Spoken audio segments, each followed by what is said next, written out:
ये कहानी है साउथ कैरोलिना के एक 14 साल के लड़के की जिसका नाम था टायलर।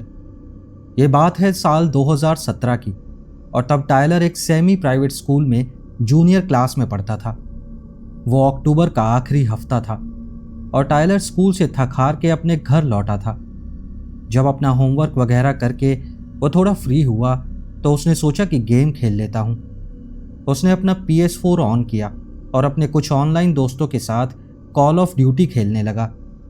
अब वैसे तो रोज़ टायलर 9:30 बजे तक सो जाता था, लेकिन उस दिन फ्राइडे था और अगले 2 दिन तक टायलर का स्कूल बंद था और ऊपर से उसके मॉम डैड किसी बिजनेस ट्रिप और कुछ रिश्तेदारों से मिलने के लिए जॉर्जिया गए हुए थे। तो उसने सोचा कि आज रात थोड़ा लेट तक गेम खेला जाए और शायद यही उसकी सबसे बड़ी गलती थी।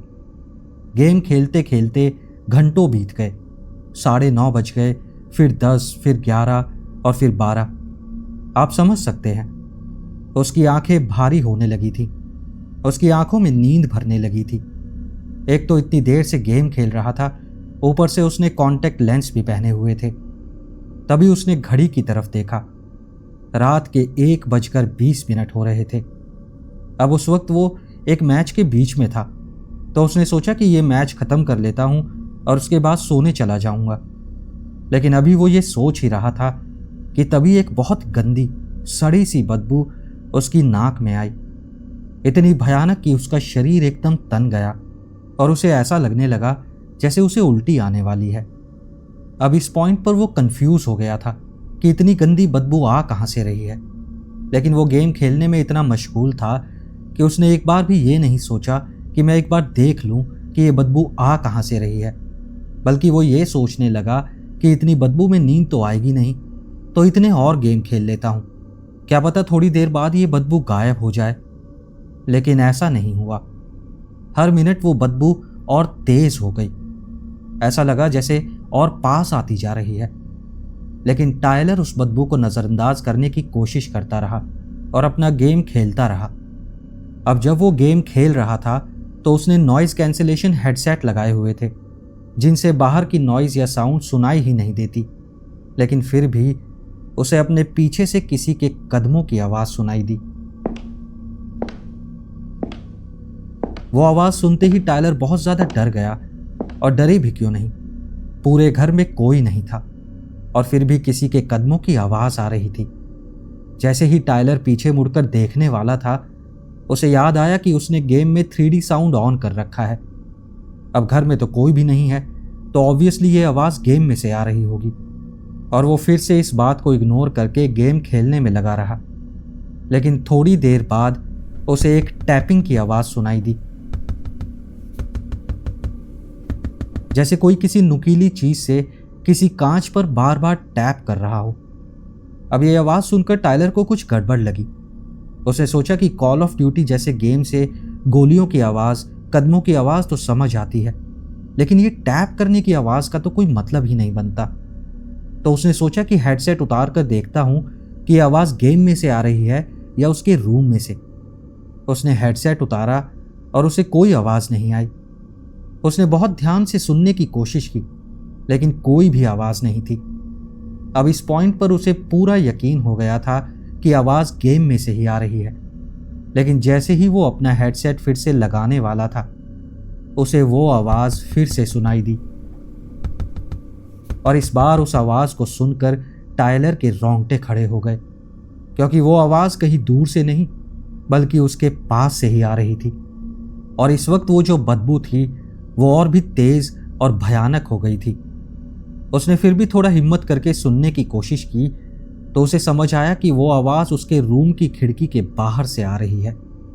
जब उसने खिड़की की तरफ देखा तो पाया कि खिड़की पर पर्दे लगे हुए थे, लेकिन बाहर की लाइट ऑन थी और वहाँ पर्दों के पार उसे एक परछाई दिखाई दी, एक मानव जैसी परछाई, जैसे कोई आदमी वहाँ खड़ा हो। लेकिन पर्दा लगा होने की वजह से वो साफ साफ नहीं कह सकता था कि वो कोई आदमी है या कुछ और है। वो टैप की आवाज़ अब भी कंटिन्यूस आए जा रही थी, और उस आवाज़ को सुनकर और उस परछाई को देखकर इस वक्त 14 साल का टायलर बहुत ज़्यादा डर चुका था। इनफैक्ट वो डर के मारे जम गया था। लेकिन फिर उसने सोचा कि नहीं, ऐसा नहीं हो सकता, शायद नींद की कमी की वजह से उसे भ्रम हो रहा है। लेकिन तभी उसने देखा कि उस परछाई ने अपना सर एक तरफ झुका लिया, बिल्कुल वैसे जैसे कोई पक्षी झुकाता है, और फिर उसी पैटर्न में खिड़की पर फिर से टैप किया। अब डर के मारे टाइलर के शरीर में एड्रेनलिन दौड़ गया और उसने सोचा कि अब तो देखना ही पड़ेगा कि आखिर है कौन। जैसे ही वो खिड़की के पास गया, वो बदबू और भयंकर हो गई और अब उसे बिल्कुल साफ महसूस हो रहा था कि वो किसी सड़ी हुई चीज की बदबू थी, जैसे कुछ मर रहा हो या पहले से मरा हुआ हो। उसने सोचा कि शायद कोई घायल जानवर होगा जो गलती से मेरी खिड़की तक आ गया होगा। लेकिन फिर उसे वो टैपिंग की आवाज याद आई। वो आवाज एकदम पैटर्न में थी, जैसे कोई जानवर नहीं बल्कि कोई समझदार जीव जानबूझकर ऐसा कर रहा हो। खैर, उसने हिम्मत जुटाई और पर्दे हटाए, और काश उसने ऐसा ना किया होता। पर्दे हटाने के बाद उसने देखा कि उसी खिड़की के बिल्कुल पास कोई खड़ा है, और वो जो कोई भी था उसका चेहरा इंसान जैसा था, लेकिन चेहरे पर जहां आंखें होनी चाहिए थी वहां बस खाली गड्ढे थे। जी हां, उसकी आंखें थी ही नहीं। उसके दांत भी बहुत नुकीले थे और इतने टेढ़े मेढ़े थे कि ऐसा लग रहा था कि वो स्टील तक काट सकते हैं। और उसका चेहरा सड़ रहा था, बिल्कुल गल चुका था, जैसे वो बहुत समय से मरा हुआ हो। अब ऐसा नज़ारा देखकर टायलर वहीं खिड़की के पास खड़ा रह गया, डर से बिल्कुल जम गया। उसकी नज़रें उस पर से हट ही नहीं रही थी।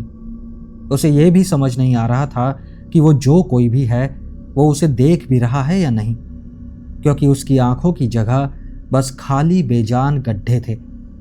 तभी उस जीव ने अपनी उंगली ऊपर की, जिसमें एक बहुत बड़ा नाखून था, और वो खिड़की के कांच पर उस नाखून से टैप करने लगा। अब जैसे ही ये आवाज़ शुरू हुई तो टायलर एकदम से होश में आया और वो समझने की कोशिश करने लगा कि आखिर हो क्या रहा है। वो खिड़की से थोड़ा पीछे हटा और तब जाकर उसे उस जीव का पूरा शरीर दिखा। वो बहुत दुबला पतला था और उसका शरीर ऐसा लग रहा था जैसे किसी ने उसे मरोड़ दिया हो। ना तो उसने कपड़े पहने थे और ना ही उसकी त्वचा इंसानी त्वचा की तरह लग रही थी, और ऐसा लग रहा था जैसे उसकी हड्डियां बहुत गलत जगह पर लगी हों या फिर उसके शरीर की सारी हड्डियां टूटी हुई हों।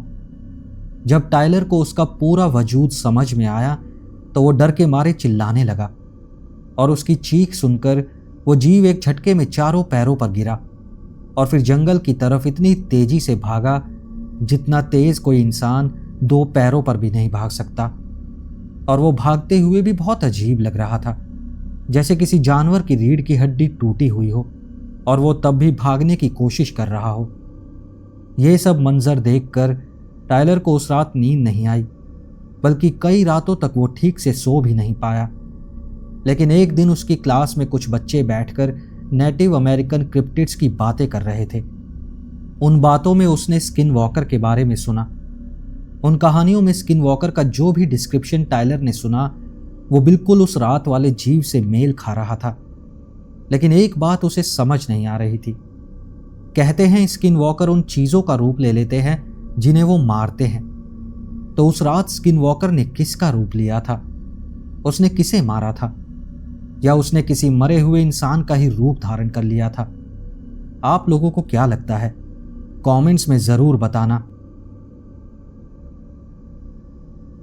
ये बहुत लंबी कहानी तो नहीं है, लेकिन ऐसी है जिसे मैं जिंदगी भर नहीं भूल पाऊंगा।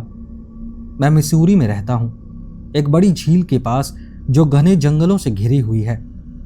एक रात मैं हमेशा की तरह सोने से पहले सिगरेट पीने घर से बाहर निकला। उस रात पूरा आसमान बादलों से ढका था, इसलिए चारों तरफ एकदम काला अंधेरा था। कोई दूसरी लाइट भी चालू नहीं थी। आमतौर पर रात में मुझे कायोटे, उल्लू जैसी आवाज़ें सुनाई देती हैं, लेकिन उस रात एक अजीब सी ग्रंटिंग की आवाज़ आ रही थी, जैसे कोई गाय मरते वक्त करती है।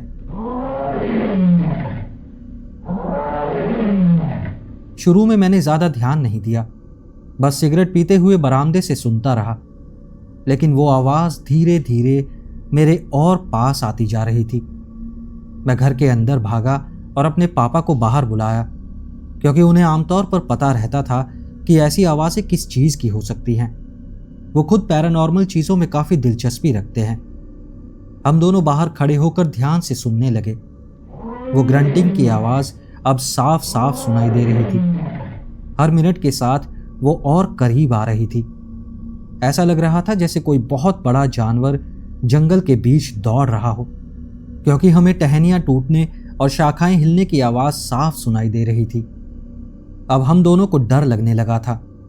हमने एक दूसरे की तरफ देखा, जैसे सोच रहे हों कि अब ये चीज़ हमारे सामने आने ही वाली है। हम दोनों धीरे धीरे दरवाजे के पास पीछे हटे, ताकि अगर कुछ हुआ तो हम तुरंत अंदर भाग सकें। अब वो जो भी था वो हमारे खेत के बिल्कुल किनारे तक पहुंच गया था, लेकिन उसी वक्त वो हमारी हाई वोल्टेज फैन से टकराया जो हमने अपने घोड़ों के लिए लगाई थी। जैसे ही उसने तार को छुआ, एक तेज स्नैप की आवाज आई और उसके बाद एक जोरदार गूंजती हुई दहाड़ सुनाई दी।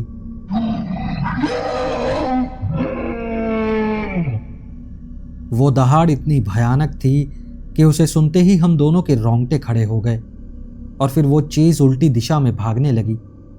हमें साफ साफ सुनाई दे रहा था कि वो फिर से झाड़ियों और पेड़ों को तोड़ते हुए दूर जा रहा था, लेकिन हम दोनों वहीं खड़े रह गए, एकदम सुन। हमें समझ ही नहीं आ रहा था कि वो था क्या। वो कोई बिगफुट था, कोई स्किन वॉकर था, या कोई डॉगमैन था। वो कुछ भी हो सकता था, लेकिन इतना तय था वो हमारे बहुत ज्यादा करीब था। अपने घर के इतना करीब किसी ऐसे जानवर या जीव का होना डरना लाजमी था। अब भी जब भी मैं रात में बाहर निकलता हूं, मुझे वो आवाज और वो पल याद आ जाता है। मेरे पापा और मैं आज भी कभी कभी बैठकर उस रात के बारे में बात करते हैं और समझने की कोशिश करते हैं कि वो आखिर था क्या। लेकिन उस रात के बाद वो हमें फिर कभी नहीं दिखाई दिया, और शायद इसका शुक्रिया मुझे अपने पापा को करना चाहिए, क्योंकि हाई वोल्टेज फैंस लगाने का आइडिया उन्हीं का था। ये कुछ साल पहले की बात है, जब मैं मिशिगन के एक छोटे से टाउन में रहता था। मैं और मेरे सौतेले भाई, जिन्हें हम यहाँ जी और जे कहेंगे, एक दिन हमारे लैंडलॉर्ड की झील पर मछली पकड़ने जाने वाले थे। हम तीनों अपनी 2 साइकिल पर बैठे और घर से निकल पड़े। एक साइकिल मेरा बड़ा भाई चला रहा था और दूसरी साइकिल मैं चला रहा था। मेरा छोटा भाई मेरे पीछे बैठा था। अभी हम रास्ते के आधे तक भी नहीं पहुंचे थे कि हमें ऐसा लगा जैसे कोई हमें देख रहा है, और हमारे साथ साथ जो मक्के के खेत थे उनके बीच से कोई हमारे साथ साथ दौड़ रहा है। जैसे ही हमने मक्के के खेतों की तरफ देखा, अचानक वो आवाज़ रुक गई। मैं थोड़ा डर गया था, लेकिन फिर भी हमने साइकिल चलाना जारी रखा। तभी मेरे बड़े भाई जी ने अचानक साइकिल के ब्रेक इतनी जोर से लगाए कि मैं पीछे से उसकी साइकिल के टायर से टकरा गया। मैं अभी उसे कुछ उल्टा सीधा बोलने ही वाला था कि तभी वो बोल पड़ा, आगे देखो, तुम्हें कुछ दिख रहा है या मैं ही पागल हो गया हूं? मैं और मेरा छोटा भाई जे दोनों उसकी दिशा में देखने लगे, और तभी हमने देखा रास्ते के किनारे झाड़ियों के पीछे कुछ खड़ा था। बस खड़ा था और धीरे धीरे आगे पीछे झूल रहा था। मेरा छोटा भाई डर के मारे साइकिल से उतरकर रोने लगा, लेकिन मैं जिद्दी था। मुझे लगा कुछ नहीं होगा, तो मैं अपनी साइकिल तेज चलाते हुए अपने बड़े भाई से आगे निकल गया। फिर मैंने पीछे देखकर बोला, ये तो बस झाड़ी का हिस्सा है भाई। और काश मैं सही होता। जैसे ही मैं थोड़ा और पास गया, मुझे एक अजीब भयानक सड़ी हुई बदबू आई और मेरा पूरा शरीर डर के मारे अकड़ गया। मुझे एकदम से एहसास हुआ ये शायद वही चीज़ है जिसके बारे में मैंने सुना था, लेकिन ये मिशिगन में कैसे है? यहाँ तो कोई नेटिव रिजर्वेशन भी नहीं है। एक स्किन वॉकर यहाँ कैसे हो सकता है? मैं साइकिल पर वहीं रुक गया, और तभी उस चीज़ ने मेरी ही आवाज़ में, लेकिन एक बहुत ही डरावने विकृत लहजे में कहा, ये तो बस झाड़ी का हिस्सा है भाई। वो आवाज़ सुनकर मेरा दिल जैसे रुक गया।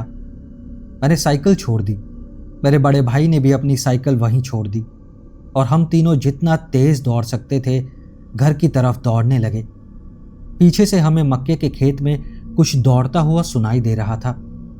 मुझे नहीं पता मैं चिल्ला क्यों नहीं रहा था, लेकिन मेरे दिमाग में सिर्फ एक ही बात थी, मेरे भाई। उनके साथ बिताए वो पल याद आ रहे थे, जब हम झगड़ते थे या साथ मिलकर स्कूल के बच्चों से भिड़ जाते थे। मैं उन्हें खोना नहीं चाहता था, मैं खुद भी मरना नहीं चाहता था, और वो चीज़ वो सिर्फ मेरे पीछे थी। मुझे नहीं पता क्यों, लेकिन वो सिर्फ मुझे निशाना बना रही थी। वो मेरी रफ्तार से बिल्कुल बराबर चल रही थी।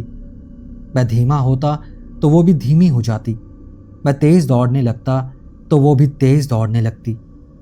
मेरे बड़े भाई ने भी ये बात नोटिस की। वो खुद डरा हुआ था, लेकिन उसने मेरा हाथ पकड़कर मुझे अपनी बाईं ओर खींच लिया ताकि मैं मक्के के खेत से दूर रहूं। वो खुद मेरे और उस चीज़ के बीच में आ गया। हम घर पहुंचे, लेकिन घर पर कोई नहीं था। मॉम और डैड दोनों काम पर गए हुए थे। हमने घर में अंदर घुसते ही दरवाज़ा बंद किया और ऊपर के कमरे में भागे, और तभी बाहर से एक जोरदार चीख सुनाई दी।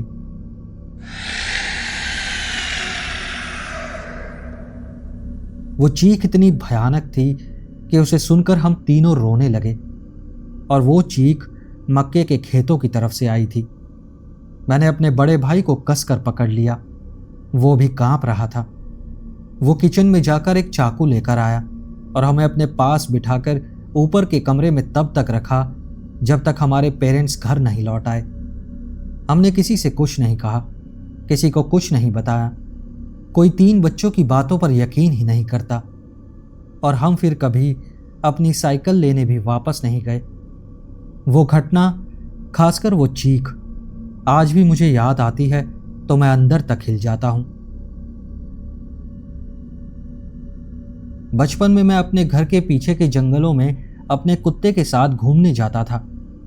हर बार जब भी जाता था तो जंगल के थोड़ा और अंदर जाता, और जिस दिन की बात मैं आपको बता रहा हूं, उस दिन मैं जंगल में काफी गहराई तक चला गया था। मैं अपने कुत्ते के साथ खेलते भागते हुए जा रहा था, और तभी मुझे एक पुरानी टूटी फूटी ईंटों की इमारत मिली। वो इमारत ज़्यादा बड़ी नहीं थी, बल्कि छोटी थी, जैसे कोई पुराना शेड हो, और उसकी बस 3 दीवारें बची हुई थी। चौथी दीवार पूरी तरह से टूट चुकी थी, और उन दीवारों की ऊंचाई भी बस 4 फीट के आसपास थी। अजीब बात यह थी कि उस इमारत के बाहर हिरण के खालों का ढेर लगा हुआ था, और एक हिरण की नहीं, बल्कि कई हिरणों की। यह देखकर मुझे बहुत अजीब लगा, क्योंकि उस इलाके में हिरणों की तस्करी नहीं होती थी, और ऐसा भी नहीं था कि वो खालें बहुत सफाई से निकाली गई हों। वो बहुत अजीब तरीके से फटी हुई थी। मैंने सोचा अंदर भी शायद और खालें पड़ी होंगी, और मैं अंदर देखने के लिए जाने लगा। लेकिन जैसे ही मैं अंदर पहुंचा, वहां खालें नहीं थी, बल्कि हिरणों की हड्डियां पड़ी हुई थी, और वो हड्डियां बिल्कुल साफ थीं। उन हड्डियों पर जरा सा भी मांस नहीं था। ऐसा लग रहा था जैसे किसी ने बड़ी सफाई से वो मांस हटाया हो या खाया हो। वो नज़ारा इतना भयानक था कि मैं वहां एक पल भी नहीं रुक पाया, और मैं तभी के तभी अपने कुत्ते के साथ घर की तरफ भागने लगा। अभी तक मैं सिर्फ यही सोच रहा था कि यह किसी इंसान का काम है, लेकिन जब मैं और मेरा कुत्ता जंगल से वापस भाग रहे थे, तो मुझे साफ लग रहा था कि जंगल में कोई हमारे साथ साथ भाग रहा है। मैंने बहुत कोशिश की कि देख पाऊं आखिर है कौन, लेकिन मैं बस भागने की टहनियां टूटने की आवाज़ सुन पा रहा था, लेकिन किसी को देख नहीं पाया। खैर, मैं अपने घर पहुंच गया और फिर कभी अपने डॉग के साथ जंगल में अंदर नहीं गया। लेकिन कुछ साल बाद मेरे इलाके के कुछ बच्चे मेरे पास आए। उन्होंने कहा कि उन्होंने जंगल में कुछ अजीब सा जानवर देखा है, और मुझे भी साथ चलने को कहने लगे। मैंने उन्हें समझाने की कोशिश की कि जंगल में अंदर मत जाया करो, लेकिन वो बच्चे अपनी बात पर अड़े रहे और मुझे चलने के लिए फोर्स करते रहे। मैंने भी सोचा बच्चे हैं, क्या ही देख लिया होगा, और मैं भी उनके साथ चल दिया। हम सब जंगल के अंदर तक चलते गए, काफ़ी गहराई तक, और फिर जब उन बच्चों ने मुझे वो जानवर दिखाया तो मेरे होश उड़ गए। हमारे यहाँ का जंगल वी शेप का है, और उसके बीच से एक छोटी सी नदी बहती है। हम लोग नदी के इस तरफ खड़े थे, और वो जानवर या प्राणी जो हम देख रहे थे वो नदी के दूसरी तरफ की पहाड़ी पर था। वो बड़े अजीब तरीके से उस पहाड़ी पर चढ़ने की कोशिश कर रहा था, बल्कि रेंगता हुआ ऊपर जा रहा था। वो एक कुत्ते जैसा दिख रहा था, लेकिन उसके बाल बहुत छोटे थे, लगभग नाक के बराबर, जैसे कोई ग्रे हाउंड हो या कोई बिना बालों का जानवर हो। उसका रंग बहुत फीका, लगभग सफ़ेद था। शरीर बहुत दुबला पतला था और जोड़ ऐसे थे जैसे गलत तरीके से मुड़े हुए हों। उसके पिछले पैर तो नॉर्मल लग रहे थे, लेकिन आगे के पैर किसी इंसान की तरह थे और उनके जोड़ बहुत उल्टे थे। वो पैर एक दिशा में नहीं मुड़ रहे थे, बल्कि बहुत अजीब तरीके से फैले हुए थे, और वो अपने अगले पैरों की मदद से खुद को घसीट कर ऊपर चढ़ने की कोशिश कर रहा था। लेकिन इस कोशिश में वो बार बार फिसल रहा था, क्योंकि चारों तरफ सूखे पत्ते थे। ये सब हम दिन के उजाले में देख रहे थे, और ऐसा जानवर देखने के बाद हम सभी लोग खड़े खड़े जम गए। शायद सभी लोग उससे डर रहे थे, क्योंकि मैं तो बहुत ज़्यादा डरा हुआ था। अभी बस 1-2 मिनट ही हुए थे कि तभी एक बच्चा बहुत तेज चिल्लाने लगा, और उसकी चीख सुनकर वो जानवर झटके से हमारी तरफ मुड़ा, और जैसे ही उसने हमें देखा वो झटके से अपने पिछले 2 पैरों पर खड़ा हुआ और इतनी तेजी से भागा जितना कोई जानवर या इंसान 2 पैरों पर कभी नहीं भाग सकता। उसका वो रूप देखकर हम लोग भी भागने लगे, लेकिन दूसरी तरफ, और भागकर अपने अपने घर पहुंच गए। जब ये घटना हुई थी तब मैं मिडिल स्कूल में था, और उसके बाद ऐसा कुछ कभी नहीं हुआ, और होता भी कैसे, क्योंकि उस दिन के बाद मैं उस जंगल में कभी नहीं गया। वैसे वो जंगल किसी दूर दराज जगह में नहीं है। हम जहाँ थे, अगर हम वहाँ से किसी भी दिशा में भागते तो बस 3 मिनट में हमारी बस्ती आ जाती। लेकिन यही सबसे डरावनी बात है कि हमारे घरों के इतना करीब कोई ऐसा जानवर रहता है जो पहले कभी नहीं देखा गया है। उस दिन के किस्से के बाद मेरा ध्यान पहली वाली टूटी हुई इमारत और उन हिरणों की खालों और हड्डियों पर गया, और मुझे ऐसा लगता है कि वो काम शायद उसी जानवर का था। आज जब भी मैं ये कहानी अपने दोस्तों या रिश्तेदारों को सुनाता हूँ तो सब यही कहते हैं कि वो कोई जानवर नहीं था, बल्कि जानवर का रूप लेकर घूमने वाला स्किनवॉकर था। काफी समय पहले मैं और मेरा बहुत करीबी दोस्त एक दिन बहुत बोर हो रहे थे, तो हमने तय किया कि क्यों ना पास के जंगलों को एक्सप्लोर किया जाए। हम एक ऐसे इलाके में रहते थे जहां चारों तरफ घना जंगल था, मीलों तक फैला हुआ था, और सच कहूं तो वो देहाती इलाका काफी बोरिंग था। वहां हमारी उम्र का कोई भी नहीं था, और उस वक्त वहां इंटरनेट भी नहीं था। तो जब हम ऐसे ही बेवजह बैठे थे, हमने सोचा कुछ सामान पैक करते हैं और जंगल में घूमने निकलते हैं। अब मेरा दोस्त काफ़ी हट्टा कट्टा आदमी है, क्योंकि वो बॉडी बिल्डिंग का बहुत शौकीन है, और इसलिए मुझे लगता है कि उसे डराना इतना आसान नहीं है। लेकिन जैसे जैसे हम जंगल के अंदर बढ़ते गए, हम दोनों को एक अजीब सी भावना हो रही थी, जैसे कोई हमें देख रहा है। वहाँ का माहौल बहुत तनावपूर्ण था, और अजीब बात यह थी कि जंगल पूरी तरह से शांत था। ना कोई पक्षी चहचहा रहा था, ना हवा चल रही थी, न किसी जानवर या कीड़े की आवाज़ आ रही थी। यहाँ तक कि झिंगुर भी चुप थे। करीब 20 मिनट तक हम ऐसे ही चलते रहे, और अब हम दोनों डरने लगे थे। तभी हमें एक भौंकने की आवाज़ सुनाई दी। जहाँ मैं रहता था वहाँ आसपास बहुत सारे आवारा कुत्ते थे, सड़क पर भी और जंगलों में भी। लेकिन जंगल वाले कुत्ते ज़्यादातर भूखे रहते थे, इसलिए उतने दोस्ताना नहीं होते थे। वो भौंकने की आवाज़ सुनकर हम वहीं रुक गए और ध्यान से सुनने लगे कि वो आवाज़ आ कहाँ से रही है। वो आवाज़ हमारी बाईं तरफ से आ रही थी और बहुत पास लग रही थी। लेकिन जैसे जैसे वो भौंकने की आवाज़ जारी रही, हम दोनों को लगा कि कुछ तो गड़बड़ है। मैं सही शब्दों में बयान नहीं कर सकता, लेकिन ऐसा लग रहा था जैसे कोई इंसान कुत्ते की आवाज़ की नकल कर रहा हो, और वो बहुत अच्छी नकल कर रहा था। पर फिर भी उसमें कुछ गलत था, उसमें कुछ ठीक नहीं लग रहा था। फिर हमने एक और अजीब चीज़ नोटिस की। वो भौंकने की आवाज़ बार बार एक जैसी थी, जैसे किसी स्पीकर पर रिकॉर्डिंग चल रही हो और बार बार एक ही तरह से रिपीट हो रही हो। मेरे दोस्त ने कहा, यहां कुछ तो गलत है, और उसकी आवाज से लग रहा था कि वो सच में डर गया है। सच कहूं तो मैं भी कांप रहा था। आप कह सकते हैं कि जंगल में ऐसी अजीब चीजें हो तो डरना स्वाभाविक है, खासकर जब आधी रात हो और आप कहीं बीच जंगल में हो। लेकिन ये अलग था। हम दिन के उजाले में खड़े थे और तब भी इतना ज्यादा डर रहे थे।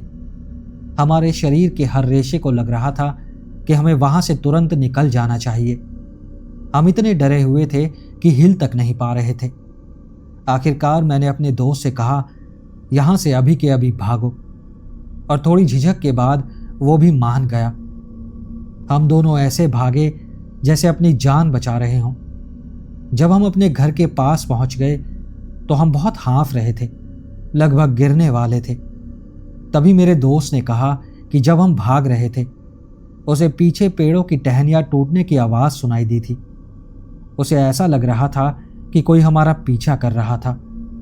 आप यकीन नहीं करेंगे, वो डर के मारे लगभग रो ही पड़ा था। लेकिन सबसे अजीब बात यह थी, हम दोनों ऐसे देश में रहते हैं जहां अमेरिका से कोई लेना देना नहीं है और ना ही वहां की नेटिव अमेरिकन संस्कृति से। तो फिर सोचिए, वो क्या था जो जंगल में हमारा पीछा कर रहा था? वो क्या था जो कुत्ते की तरह भौंकने की कोशिश कर रहा था? मैंने जब ऑनलाइन सर्च किया तो उसका मेल स्किन वॉकर जैसी कहानियों से होता है। लेकिन जैसा मैंने कहा, हम तो अमेरिका में रहते भी नहीं हैं। तो क्या वो सच में मुमकिन हो सकता है? क्या वो सच में कोई स्किन वॉकर था? आप लोगों को क्या लगता है? सबसे पहले मैं ये साफ कर देना चाहता हूं कि ये कहानी 100% सच्ची है। थोड़ी अजीब है लेकिन सच्ची है। अब बात यह है कि ये पूरी कहानी मुझसे जुड़ी हुई है, मगर अजीब बात यह है कि मैंने खुद इसमें कुछ नहीं देखा। आपको थोड़ा बैकग्राउंड बताता हूं। मैं बचपन से ही प्राइवेट कैंपग्राउंड्स पर छुट्टियां मनाने जाता था। मेरे परिवार की एक प्रॉपर्टी है मोहॉक ट्रेल्स नाम की जगह पर। वो बहुत ही खूबसूरत जमीन है, इतिहास से भरी हुई है। जहां भी जाओ वहां पुराने पत्थरों से बने ढांचे और जमीन की निशानियां दिख जाती हैं जो मोहॉक इंडियंस के ज़माने से चली आ रही हैं। जैसा कि मैंने कहा, मैं अपनी पूरी ज़िंदगी वहीं कैंपिंग करता आया हूं और आज भी करता हूं। मेरे साथ कभी कुछ पैरानॉर्मल नहीं हुआ था, कम से कम इस बार तक तो नहीं। अब 5 साल पीछे चलते हैं। मेरा भाई आज भी इसे मेरी स्किन वॉकर स्टोरी कहता है, हालांकि मैं पूरी तरह यकीन नहीं करता कि वो वही चीज़ थी। लेकिन हाँ, अजीब तो ज़रूर है। तो 5 साल पहले मैं, मेरा भाई और हमारे 2 कज़न्स एक वीकेंड कैंपिंग पर गए थे। मौसम शांत था, माहौल सुकून भरा था। मैं एक प्राइवेट लेक के किनारे डॉक पर बैठा फिशिंग कर रहा था। मुझे कुछ खास मिल नहीं रहा था, बस एक पिकरल मछली पकड़ी थी और मैंने उसे गुस्से में आके जंगल में फेंक दिया था। फिर मैं फिशिंग करता रहा और तभी अचानक मुझे अपने दाएं तरफ से किसी ने पुकारा, जॉश। आवाज़ थोड़ी दूर से आई थी, इसलिए हल्की थी। जहां डॉक था वहां से दाएं तरफ झील का एक बड़ा सा हिस्सा दिखता था जो चारों ओर घूमकर पीछे तक जाता था। वहां पेड़ पौधे और झाड़ियां थी, तो रास्ता सीधा नहीं दिख रहा था। आवाज उधर से ही आई थी। मैंने तुरंत पहचान लिया, वो मेरे छोटे भाई की आवाज थी। तो मैंने जवाब दिया, मैं यहां हूं, डॉक पर। और तभी मैंने वहां से किसी को भागते हुए देखा। थोड़ी देर बाद मेरा छोटा भाई झील के कोने से घूम कर दिखा। वो मुझे देखकर थोड़ा हैरान हो गया। उसने फिर जंगल की तरफ देखा और फिर मेरी तरफ। मैंने पूछा, क्या हुआ? तू तो अभी जंगल में था। वो बोला, नहीं, मैं वहां कैसे हो सकता हूं, और फिर इतनी जल्दी वहां से यहां कैसे आ सकता हूं? मैंने कहा, तू ही तो था, मैंने तेरी आवाज सुनी थी और फिर तू दौड़कर उस तरफ जा रहा था। मेरी ये बात सुनकर वो बोला, भाई, मैंने अभी अभी तुझे वहां देखा था, तू तो उस तरफ भाग रहा था। उसने उसी दिशा में इशारा किया जिधर से वो आया था। लेकिन अजीब बात यह थी कि मैं तो वहां से हिला तक नहीं था। फिर मैंने सोचना शुरू किया, जब मैंने किसी को भागते हुए देखा था तो ना तो टहनियां टूटने की आवाज आई थी, न पत्तों की सरसराहट की। अब ध्यान रहे, उस वक्त मेरे भाई का वजन करीब 290 पाउंड था। मतलब वो काफी हट्टा कट्टा बंदा था। खैर, मुझे याद आया कि मैंने जंगल में मछली फेंकी थी। मैंने नोटिस किया कि उसकी फ्लॉपिंग की आवाज भी बंद हो चुकी थी। उसे फेंके हुए सिर्फ 5 मिनट हुए थे, तो मैं वापस जाकर देखने लगा, लेकिन वो भी वहां से गायब थी। मैंने लगभग 30 फीट के दायरे में ढूंढा, लेकिन कुछ नहीं मिला। न मछली, न किसी जानवर के आने के निशान। ऐसा लगा जैसे वो हवा में गायब हो गई हो, या फिर हवा से कोई पक्षी आया और उसे उठाकर हवा में ही चला गया। लेकिन मुझे अच्छे से याद है, जब से हम वहां आए थे मैंने एक भी पक्षी नहीं देखा था। ये बात आज तक मुझे अजीब लगती है। अब उसी दिन दोपहर में मेरी माँ मेरे पास आई और वो काफ़ी नाराज़ थी। उन्होंने कहा, जॉश, क्या तुम फीमेल शावर रूम में गए थे? रैक हॉल के पास वाले शावर रूम में? मैं चौंक गया। क्या? नहीं माँ, आप पागल हो गए हो क्या? मैं फीमेल शावर रूम में क्यों जाऊंगा? और मैं तो रैक हॉल के पास गया भी नहीं। वो असल में बहुत परेशान थी, शायद कोई वजह ढूंढने की कोशिश कर रही थी। कुछ दिन बाद मुझे पता चला कि उन्होंने किसी को देखा था, जो उन्हें लगा कि मैं हूं, और वो उसी शावर रूम की तरफ जा रहा था। माँ ने उसका पीछा किया, लेकिन जब वो अंदर पहुंची तो वो शख्स वहां था ही नहीं, पूरी तरह गायब था। अब आपको एक और बात बताता हूं, जो मुझसे जुड़ी हुई नहीं है, लेकिन उसी वीकेंड में हुई थी। मेरे दोनों कजन्स अलग अलग फैमिली साइड से थे, तो एक दूसरे को ज़्यादा जानते नहीं थे। आखिरी रात जब हम सब सो रहे थे, मेरी फीमेल कज़न कैरी सुबह सुबह उठी। तब तक सूरज निकला भी नहीं था। वो पलटकर देखती है तो मेरा दूसरा कज़न कुर्सी पर बैठा था, हेडफोन लगाए हुए था और खिड़की के बाहर देख रहा था। वो दोबारा करवट लेती है, सोने की कोशिश करती है, लेकिन तभी उसे बेचैनी महसूस होने लगी, क्योंकि वो दोनों एक दूसरे को ठीक से जानते नहीं थे। तो वो फिर से पलट कर देखती है, और अब मेरा कज़न वहां था ही नहीं। जैसे एक पल में वो हवा में गायब हो गया था। बाद में जब सब उठे तो पता चला कि मेरा वो कज़न पूरी रात अपने बिस्तर पर ही सो रहा था। वो कहीं गया ही नहीं था। तो हाँ, मुझे लगता है कोई स्किन वॉकर बार बार हमारे रूप धारण करके सबको परेशान करने में लगा था। इन बातों का कोई और कारण हो ही नहीं सकता। कुछ साल पहले मैं और मेरे पति एक बहुत पुराने कैरेज हाउस में शिफ्ट हुए थे। वो असल में पास वाली हवेली के नौकरों के रहने की जगह हुआ करती थी। हम दोनों ने उस जगह के बारे में अफवाहें और कहानियां तो सुनी थी कि वहां भूत प्रेत हैं, लेकिन हमने उन बातों पर कभी ज्यादा ध्यान नहीं दिया था। शायद मुझे आपको उस जगह का थोड़ा इतिहास बता देना चाहिए, ताकि आप समझ सको कि वो जगह कैसी है। किसी ज़माने में वो हवेली और वो कैरेज हाउस मिलकर पूरे एक ब्लॉक जितनी ज़मीन पर फैले हुए थे, लेकिन अब दोनों अलग अलग मालिकों की प्रॉपर्टी हैं। जब वो कैरेज हाउस बना था तो ऊपर का हिस्सा एक बड़ा सा हे लॉफ्ट था, जहां सिर्फ घास रखी जाती थी। नीचे का हिस्सा नौकरों के लिए था। वहां एक ठीक ठाक डाइनिंग रूम, एक किचन और एक फ्रंट रूम था। ऊपर 2 बेडरूम और बाथरूम थे। नीचे एक बेसमेंट भी था, जो देखने में ऐसा लगता था जैसे सिर्फ स्टोरेज के लिए इस्तेमाल किया गया हो। लेकिन बेसमेंट के एक कोने में एक हॉलवे था, जो थोड़ी दूर जाकर अचानक खत्म हो जाता था। असल में कभी उस कैरेज हाउस और हवेली के बीच एक अंडरग्राउंड टनल हुआ करती थी, जो अब भर दी गई थी और सील कर दी गई थी, इसलिए वो हॉलवे अब कहीं नहीं जाता था।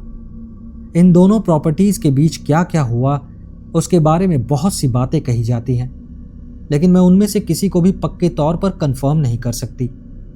अब वापस मेरी कहानी पर आते हैं। कुछ साल पहले ऊपर का जो बड़ा लॉफ्ट था, उसे 3 बेडरूम वाले अपार्टमेंट में बदल दिया गया था।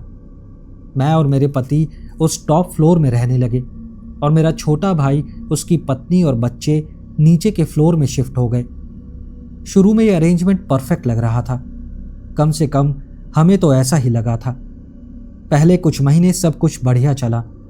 तीसरे महीने तक सब कुछ नॉर्मल था, लेकिन फिर धीरे धीरे अजीब चीज़ें होने लगी।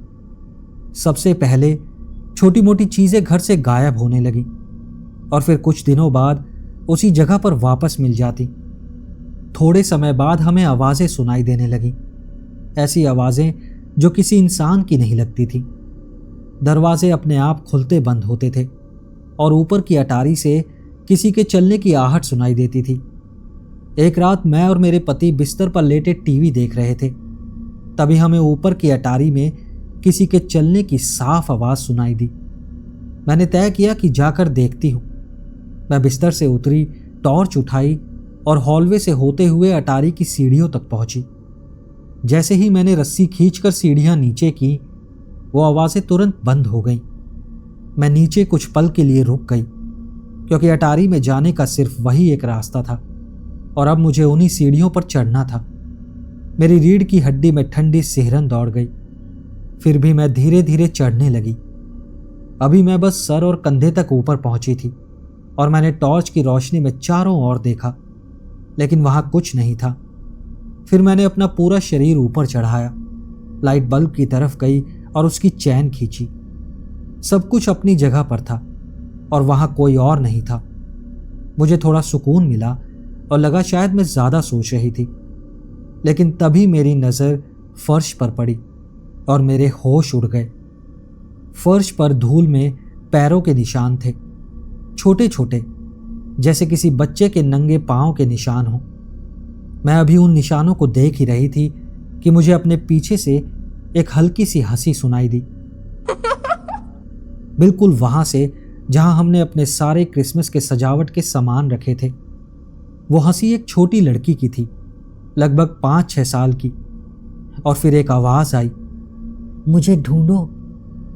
बस वहीं मेरी हिम्मत टूट गई। मैं इतनी तेजी से नीचे उतरी कि लकड़ी की सीढ़ियों से मेरी टांगों और पीठ की चमड़ी छिल गई। उसके बाद मैंने पूरा अपार्टमेंट शुद्ध किया, स्मजिंग, प्रार्थना, सब कुछ किया और कुछ समय के लिए सब कुछ ठीक भी हो गया, कम से कम ऊपर वाले फ्लोर पर मुझे नहीं पता था कि जो भी चीज़ वहां से गई थी वो अब नीचे मेरे भाई के हिस्से में चली गई थी। कुछ हफ्तों तक कुछ नहीं हुआ, जब तक मेरी सास हमसे मिलने नहीं आई। उस रात मैं और मेरे पति गहरी नींद में सोए हुए थे, जब अचानक उनकी माँ रोते हुए हमारे कमरे में घुसी।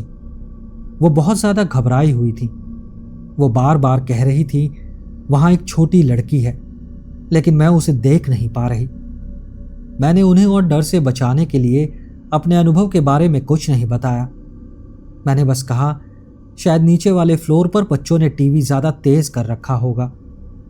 अगली सुबह मैं अपने भाई और उसकी पत्नी से मिलने गई और उनसे पूछा कि क्या उनके साथ कुछ अजीब हुआ है।